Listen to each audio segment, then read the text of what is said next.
Buenos días a todas y a todos, señora subsecretaria, autoridades nacionales, dirigentes sindicales, empleados, empleadores, trabajadoras, trabajadores chilenos, expertos internacionales.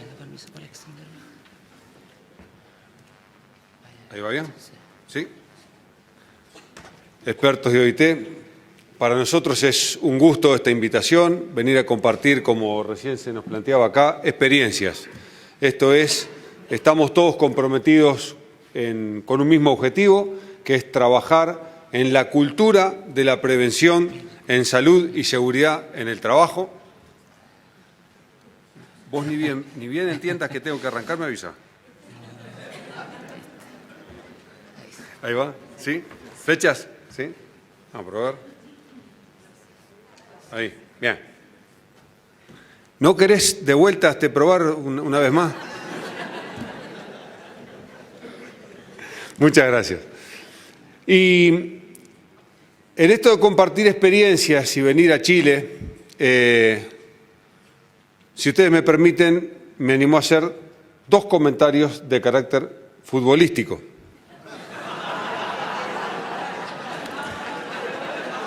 Primer comentario.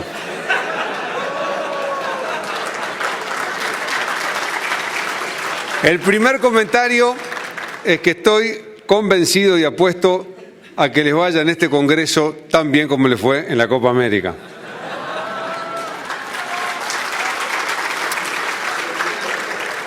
Y el segundo comentario es que vine con la expectativa de que me traten un poquito mejor que Jara terminó tratando a Edison Cavani.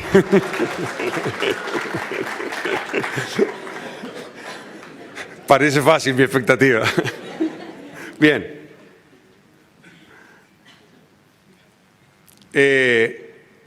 Diálogo social. Existen muchas formas de concebir, de presentar el diálogo social, ¿no es cierto? Nosotros trajimos aquí para compartir una definición de OIT de Óscar Hermida, un experto uruguayo, que ha planteado este concepto del diálogo social cuando incluye a todas las formas de relación entre los actores distintas al conflicto abierto. Esto es, no podemos acaramelar las cosas. Cuando hablamos de diálogo social, partimos de la base de que hay que reconocer que participan en él actores con distintos intereses, con distintos objetivos, con distintas visiones, y que el diálogo social no es un camino para eliminar las diferencias que existen, que son naturales, sino para arbitrar, para construir las mismas. Y el diálogo tiene distintos niveles en los que uno puede aspirar.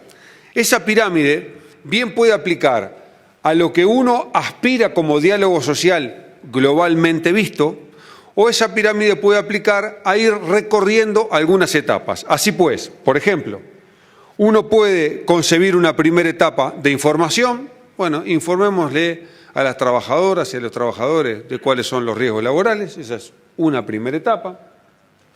Una segunda de consulta. Bueno, como ustedes trabajan todos los días en esto, me interesa saber lo que opinan para mejorar los procesos productivos, para evitar accidentes de trabajo. Puedo pasar a una fase de negociación, sin duda. Hay elementos cuando van creciendo las relaciones laborales en madurez, hay una etapa en que exige una negociación colectiva de las condiciones de trabajo. Hay una etapa de participación, que es lo que la señora subsecretaria nos planteaba hoy. Hay una etapa muy fuerte de participación. Queremos incorporar a todas y a todos en la construcción de una política. Y finalmente, si esa etapa de participación llega a un producto que compromete a todos, estamos en el punto más alto de la negociación, el punto más alto que es la concertación de políticas. Y este es el objetivo que nos hemos propuesto también en nuestro país alcanzar en la materia. En esta pantalla que hemos elaborado para ustedes, he intentado colocar algo que es a espejo, esto es, En nuestro país, el diálogo social está sustentado en una ley de negociación colectiva que tiene su espejo en lo que tiene que ver con la salud y la seguridad en el trabajo. Y es muy importante este aspecto. En Uruguay, la negociación colectiva es por ley. Ahora voy a repasar un poco los antecedentes de la misma, pero es sumamente relevante para entender cómo nosotros construimos nuestra política, cuál es el sistema en el que los uruguayos nos hemos dado para abordar este asunto. Nosotros tenemos, por ejemplo, un Consejo Superior tripartito, esto es que participan el gobierno, los empresarios y los trabajadores públicos y privados, que establece las pautas de negociación salarial, formalización del empleo, etc. Ese Consejo Superior tripartito tiene luego consejos de salario, es decir, están clasificadas las actividades de nuestro país en 24 ramas de actividad que establecen la negociación de todas las condiciones de trabajo que van desde el empleo, el salario, ahí a las propias condiciones de salud y seguridad en el trabajo. Existen, como en cualquier lugar, negociación colectiva por empresa y a espejo de esto estamos trabajando en la salud y en la seguridad. Tenemos el CONASAT, el Consejo Nacional de Salud y Seguridad en el Trabajo, también integrado en forma tripartita. Tenemos tripartitas sectoriales, que ahora voy a intentar desarrollar algunas de ellas, comentarles de qué se trata el trabajo de algunas de ellas. Y tenemos a nivel de las empresas las comisiones bipartitas en salud y seguridad. Esto es la puesta en práctica del 161 de la OIT.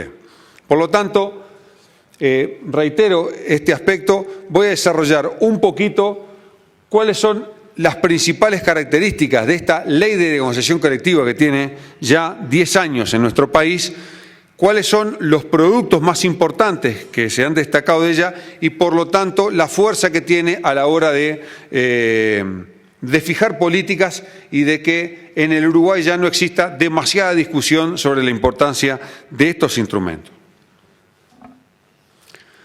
En el Uruguay, la negociación colectiva de los salarios data desde 1943. Hubo una primera ley que estableció una convocatoria de los consejos salarios en el 43. Obviamente, como en cualquier proceso de dictaduras que vivimos en nuestro continente, fue interrumpida por la dictadura, reconquistada la democracia, se reimplantaron los consejos de salario y luego una decisión que fue interrumpir entre 1992 y 2005 la negociación colectiva obligatoria. Y aquí quiero hacer un aspecto relevante. Cuando hablamos de negociación colectiva obligatoria, no quiere decir de que no hubo negociación colectiva entre 1992 y 2005, sino que lo que se interrumpió en esa etapa en nuestro país es la obligatoriedad a concurrir a negociar. ¿Qué establece la ley de negociación colectiva en nuestro país? No establece la obligación de ponerse de acuerdo, establece la obligación de que el gobierno convoca y tienen que estar, valga la redundancia, obligados los representantes empresariales y los representantes sindicales a ensayar una negociación colectiva que dé un fruto de consenso para aplicar esas políticas. Cuando ese consenso no se da, se establece un sistema de votación que, por ejemplo, el gobierno arbitra entre las diferencias y lo que ahí se resuelve es ley para todo el país. Voy a poner un ejemplo. Sector metalúrgico, para poner un ejemplo cualquiera, ¿no? Concurre a la negociación colectiva los representantes empresariales del sector metalúrgico, concurre el sindicato de los metalúrgicos y concurre el gobierno.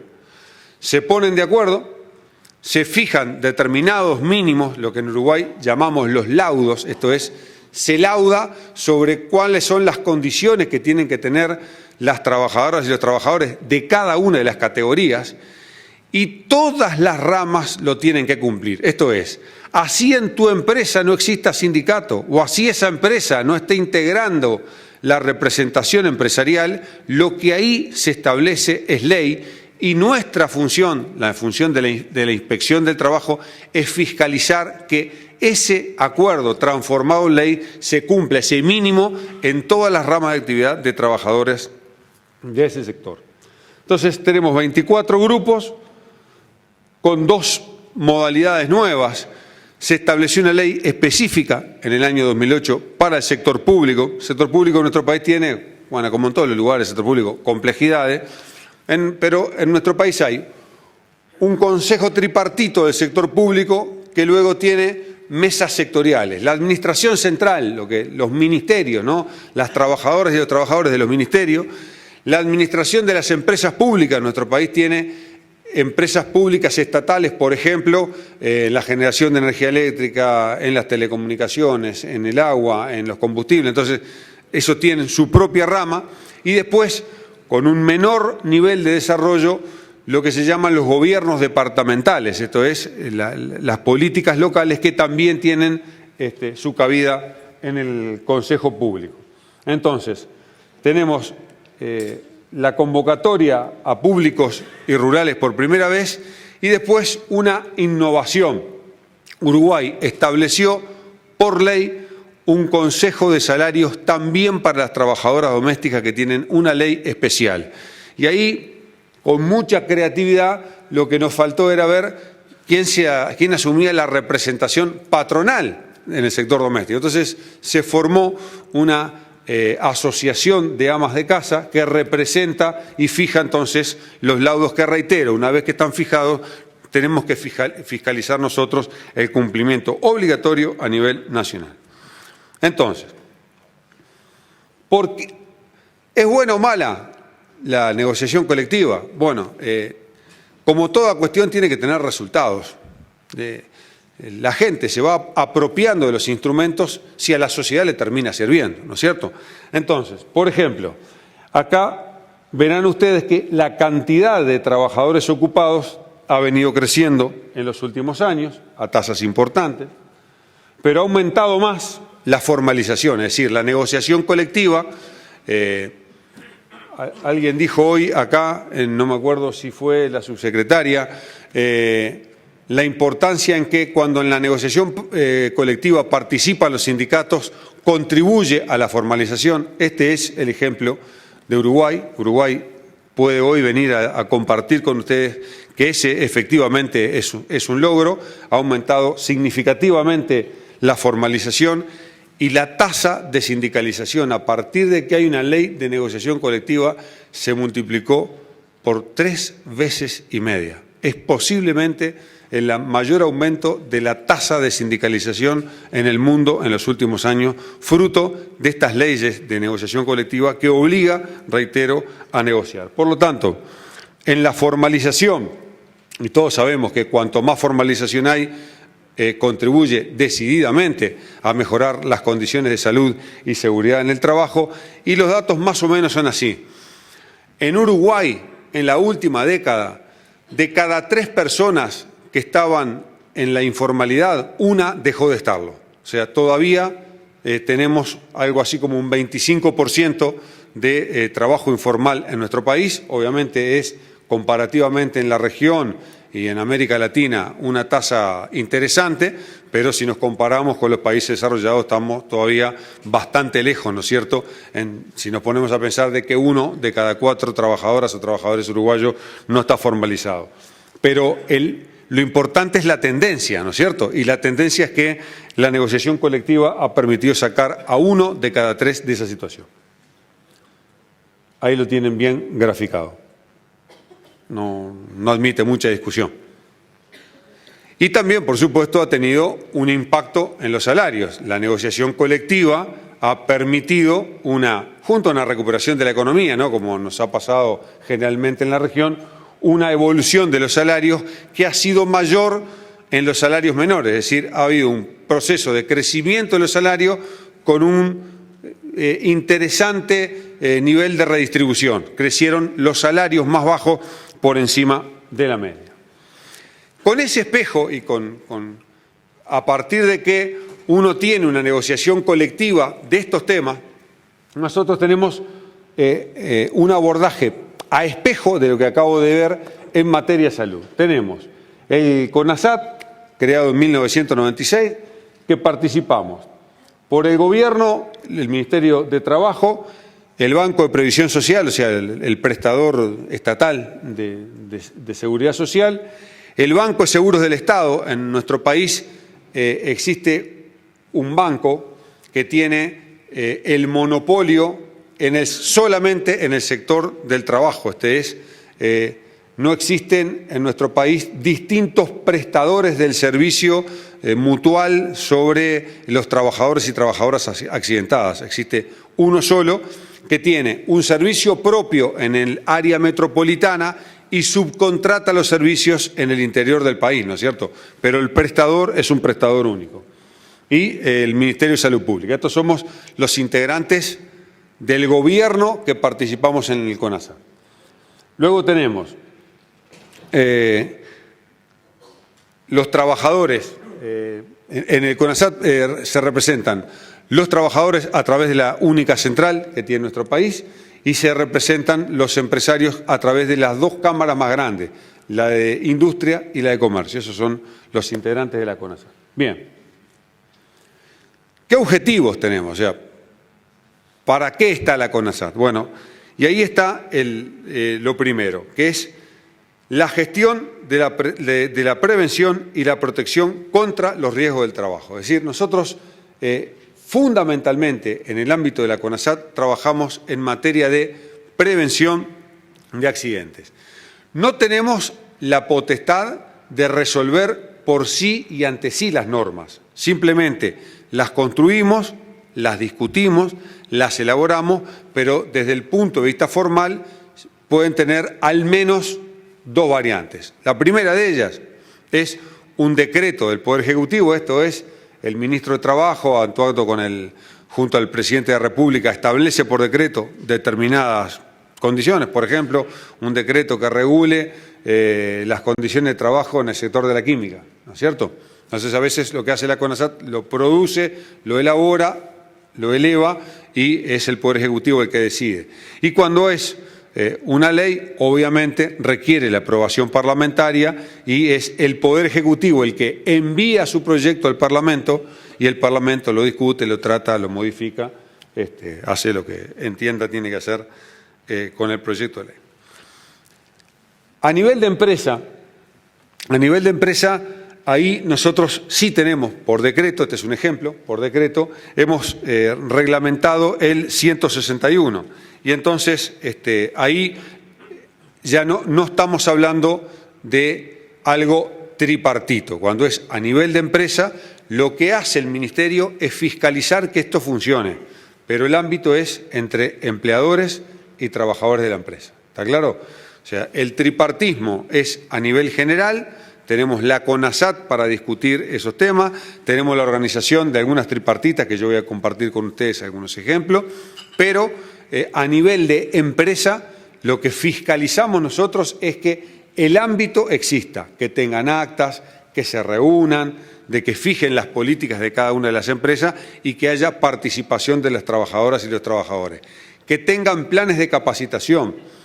Cuando hablamos de planes de capacitación, normalmente lo que nosotros planteamos es, traten primero de capacitar a los delegados de salud y seguridad de cada uno de los lugares, es decir, que de común acuerdo se pongan a trabajar para formar, para capacitar a las personas que representan tanto a empresarios como a trabajadores en esos ámbitos. Y luego ir avanzando progresivamente en fijar políticas que promuevan la cultura en cada uno de los centros de trabajo y obviamente con un fuerte acento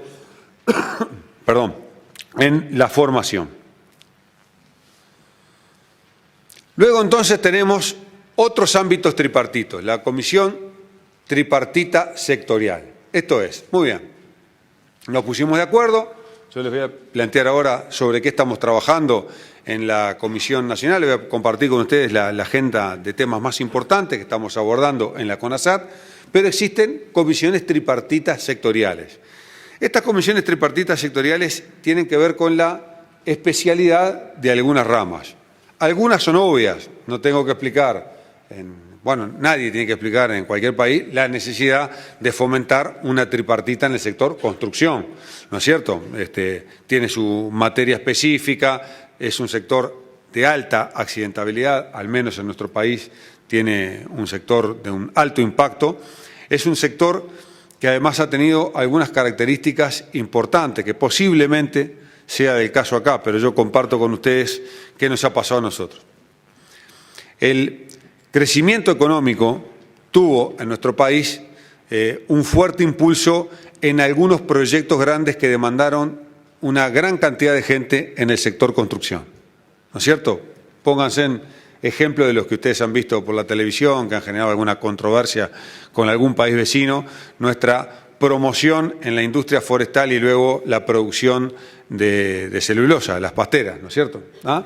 Entonces, las construcciones de esas plantas, el fuerte impacto a la construcción de nuestros parques eólicos. Uruguay ha recorrido el camino de incorporar fuertemente la energía renovable. Solo para poner algunos ejemplos, ha demandado una importante cantidad de gente en la construcción. Entonces, se da el siguiente fenómeno. Primero, es un sector que pasó a tener un incremento muy por encima de sus niveles históricos en cuanto a cantidad de trabajadores en la actividad. ¿Tá? Pasamos de los 30, 28.000, 30.000 que había a tener más de 50.000 en alguno de los picos, final del 2012, ¿no es cierto? Entonces, ¿de dónde capta?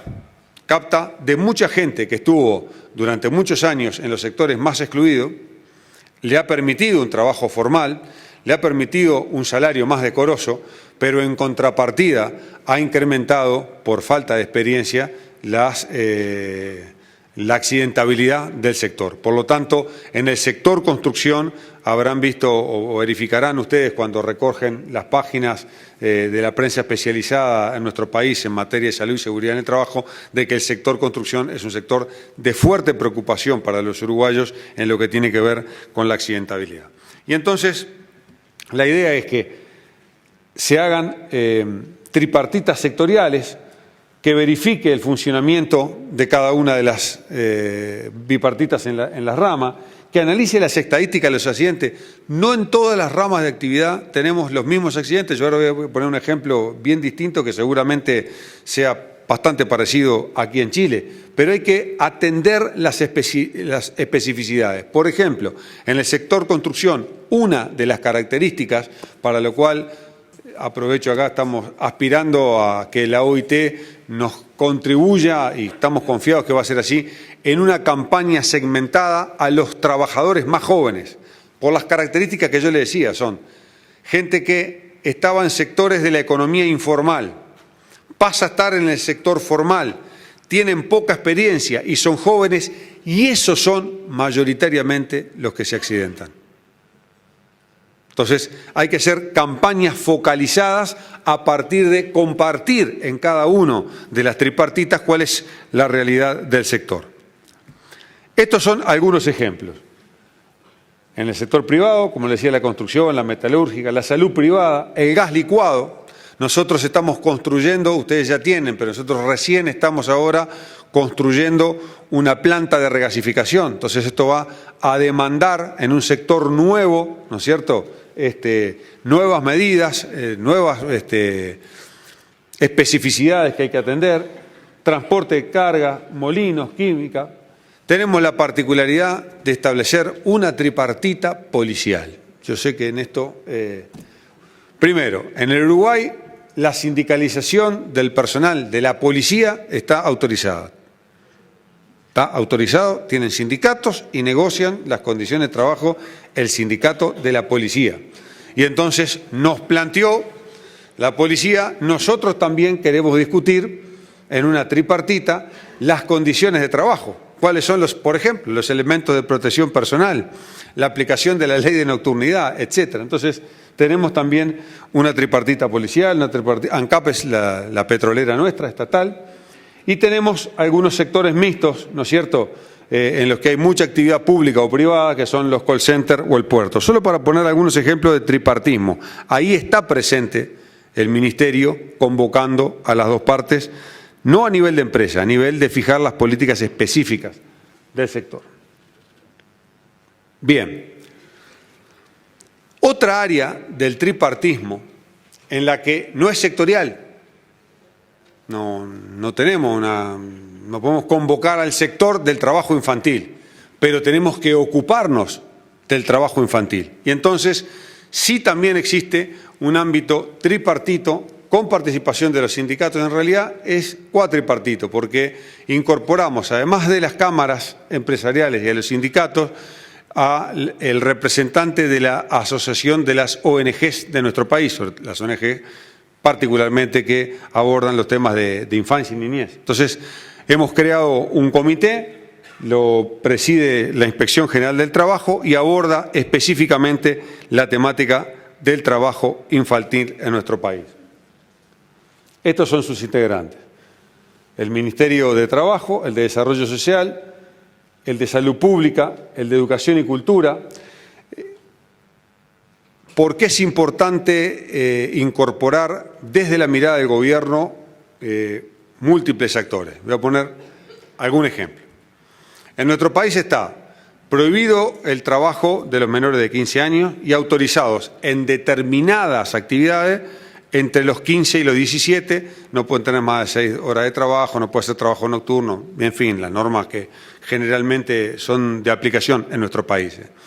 Ahora bien, en estas políticas a veces necesitamos mucho el aterrizaje, esto es, dialogar con mayor frecuencia con la realidad y no pretender de que la reunión de muchas personas preocupadas por el trabajo infantil, sacamos normas preciosas y eso mágicamente resuelve el problema de que las niñas y los niños no trabajan. Eso lamentablemente no existe, las normas son importantes, tienen que existir para poderse fiscalizar, pero hay que construir algunas culturas, algunas políticas. Y es relevante para nosotros el poder fomentar la formalización del trabajo infantil cuando se dé en determinadas condiciones. Entonces, ¿qué es lo que va a verificar el CETI, el Comité para la Erradicación? Que si una empresa solicita la autorización para un trabajo autorizado por ley, es decir, un trabajo no peligroso de una menor o de un menor, va a verificar, por supuesto, que tenga la prestación de la seguridad social, que es importante, va a verificar que en el horario de trabajo se cumplan los extremos establecidos por la ley, pero particularmente, y esto es relevante, va a verificar de que esté formalizado en el sector de la educación. En nuestro país no se autorizan, no se expiden los permisos de menor si además de estas condiciones los adolescentes no están concurriendo y lo demuestran a un centro educativo, porque está demostrado de que si tomamos a dos personas que compartieron la misma clase, compartieron la misma escuela, hicieron la parte de la secundaria que les correspondió en el mismo centro, uno se dedicó tempranamente a trabajar, no terminó los estudios, y lo comparamos como cómo le fue al resto de sus pares, normalmente van a tener a lo largo de su vida, cuando ya son adultos, cuando ya tienen un trabajo, remuneraciones del orden del 20, 25, 30% menos que el resto de sus pares. Ya no estamos compartiendo en general, sino con los que compartieron banco, porque está demostrado de que el trabajo infantil hay que acompañarlo de la necesaria concurrencia a la educación, porque es la formación lo que va a sacar a la gente de la exclusión y no el trabajo temprano. Bien.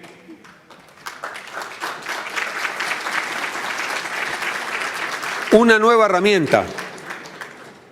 Tenemos una nueva herramienta. Esto fue muy discutido en nuestro país y tiene un añito nomás de vigencia, año y poco, ¿tá? Pero me pareció importante porque nos han consultado en Uruguay. En Uruguay hemos aprobado, reitero, hace un poco más de un año, una ley de responsabilidad penal empresarial. Esa ley, después yo les voy a dejar a los organizadores todo el texto, pero traje los 2 o 3 elementos relevantes. El primero, el empleador, o en su caso, quien ejerciendo efectivamente en su nombre el poder de dirección en la empresa, no adoptare los medios de resguardo y seguridad laboral previstos en la ley y su reglamentación, de forma que pongan en peligro grave y concreto la vida, la salud y la integridad física del trabajador, serán castigados, esto es penalmente, con 3 a 24 meses de prisión. Este es el primer aspecto que establece cuál es la pena, ¿no es cierto? Pero se tienen que dar los extremos demostrados en ese artículo, ¿no es cierto? ¿Ah? Segundo, y esto es importante, ¿qué pasa cuando se constata el dolo o la culpa grave? Ahí nos da una facultad a nosotros, a la Inspección General del Trabajo, es decir, lo que ha innovado la ley no es la primera parte, sino la segunda.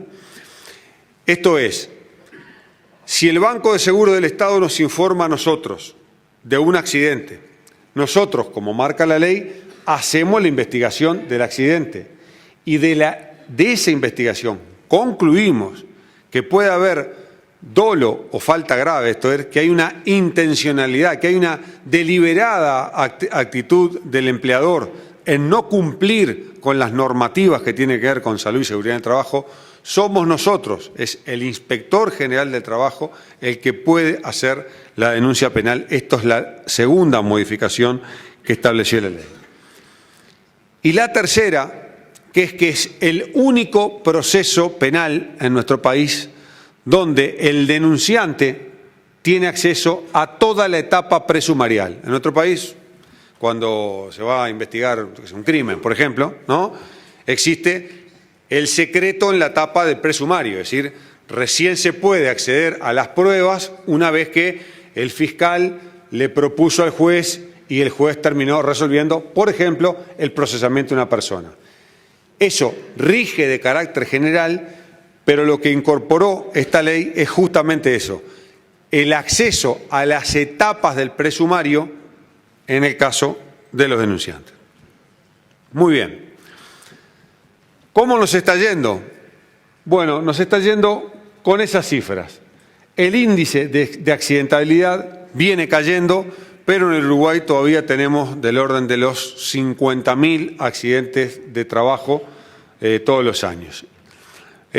Quiero compartir con ustedes algunas cosas. Primero, se hizo un estudio especial reciente, hace muy pocos meses, por el Banco de Seguros del Estado de nuestro país. Y ahí encontramos lo siguiente. En primer lugar, de que estábamos registrando mal los accidentes de trabajo. Entonces, debemos compartir. ¿Por qué? Primero, porque dentro de esos 50.000 que les decía yo, muchos de ellos eran que repetía el trabajador, es decir, iba meses más tarde por la misma dolencia, por la misma afección, y entonces lo estamos computando en algunos casos 2 veces. Por lo tanto, la cifra no habla exactamente de la cantidad de accidentes propiamente dicho. O sea, tenemos un poquito menos que esos 50.000, igual son muchos. ¿Tá? Segunda consideración, 2 de cada 10 son enfermedades laborales.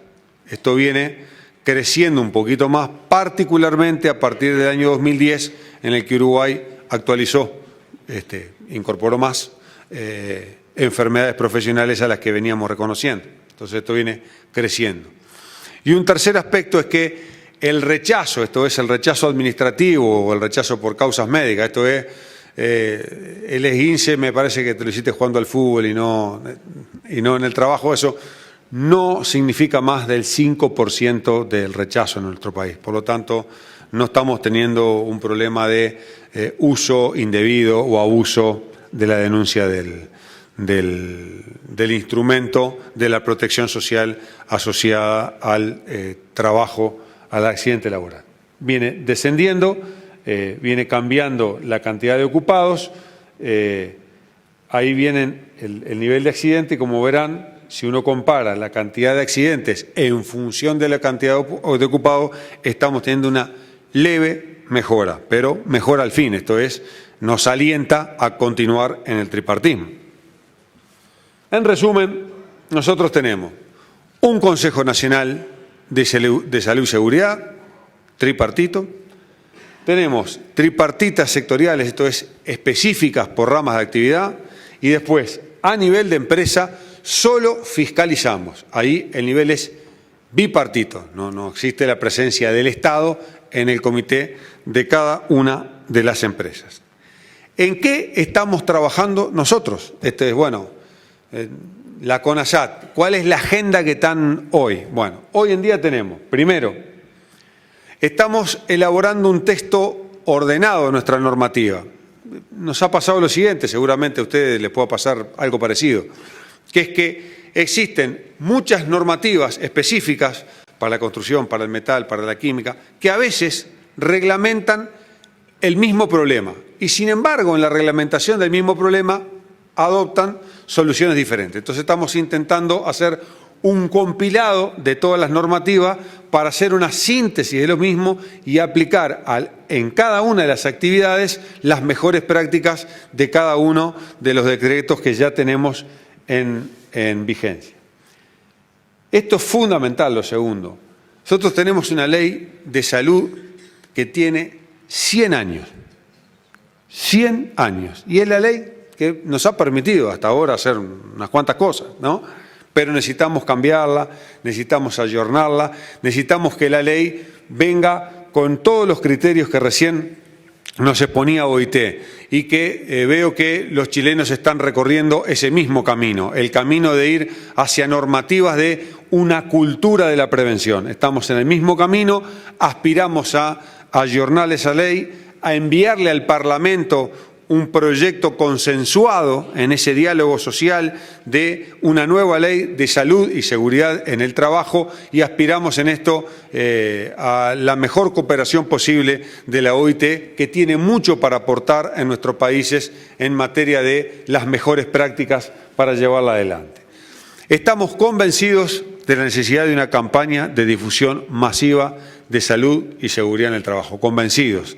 Tendremos que ponernos de acuerdo, tenemos que poner el formato, cuál es el mensaje, pero cuando hablamos de campaña masiva estamos hablando de utilizar los espacios de campaña de bien público. En nuestro país hace poco se reglamentó la ley de servicios de comunicación audiovisual, que entre otras cosas obliga a los canales privados de televisión a dejar algunos minutos de campaña de bien pública y aspiramos que esto, la prevención en salud y seguridad en el trabajo, califique en esas campañas de bien pública para promover la difusión masiva. El otro aspecto que estamos tratando con mucha madurez es un fenómeno, no es nuevo el fenómeno, no es nuevo. Decir de que recientemente existe un fenómeno de consumo abusivo de alcohol y otras drogas en el trabajo no parece razonable, ¿no?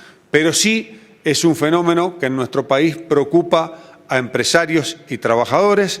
En nuestro país se dio, como ustedes saben, una ley que autorizó la regulación del mercado de cannabis en nuestro país y eso ha puesto también, de alguna manera, ha sensibilizado a abordar este tema en forma tripartita. ¿Qué es lo que estamos pensando en abordar? Primero, un enfoque en salud. Consumir drogas en el horario de trabajo, consumir alcohol en el horario es una actividad prohibida y su consumo abusivo debe ofrecer un tratamiento de salud.